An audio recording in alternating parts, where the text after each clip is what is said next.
साल पहले डॉक्टर बाबा साहब अम्बेडकर को जब सम्मान नहीं मिला, जो एक मानव होने के नाते उनको सम्मान मिलना चाहिए था, जब वो सम्मान उन्हें नहीं मिला तो डॉक्टर बाबा साहब अम्बेडकर ने कहा कि मैं ऐसी व्यवस्था में जन्म ले लिया, ये मेरे बस में नहीं था, लेकिन मैं ऐसी व्यवस्था में मरूंगा नहीं, ये मेरे बस की बात है। उसके बाद डॉक्टर बाबा साहब अम्बेडकर ने दुनिया में जितने मान्यता प्राप्त धर्म थे सारे धर्मों का गहराई से गहन अध्ययन किया। 21 साल गहन अध्ययन करने के बाद 14 अक्टूबर 1956 को नागपुर की पावन पवित्र धरती पर डॉक्टर बाबा साहब अम्बेडकर ने कहा, आओ अब घर लौट चले, बुद्धं शरणं गच्छामि। सम्मानित माताओं बहनों, मानव एक सामाजिक प्राणी है। सामाजिक प्राणी होने के नाते उसको एक श्रेष्ठ जीवन जीने के लिए एक सिस्टम में बंधना पड़ेगा।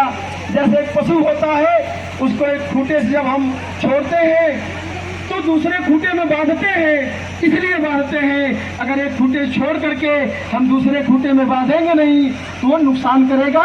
वैसे ही मानव प्राणी है, अगर एक सिस्टम से निकला है, अगर दूसरे सिस्टम को ग्रहण नहीं करेगा तो वो समाज का नुकसान करेगा।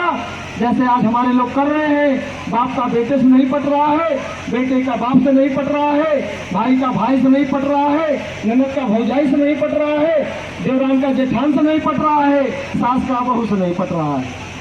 तो हम नुकसान कर रहे हैं।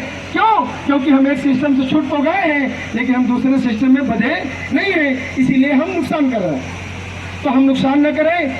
मानव होने के नाते जो हमारी नैतिक जिम्मेदारी है हम उसको समझें।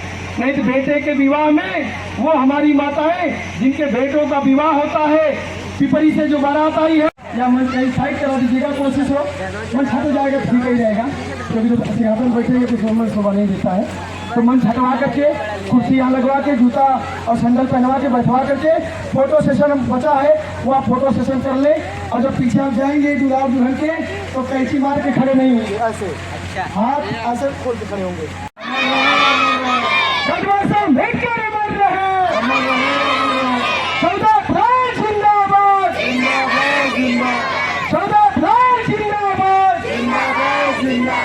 साधु साधु।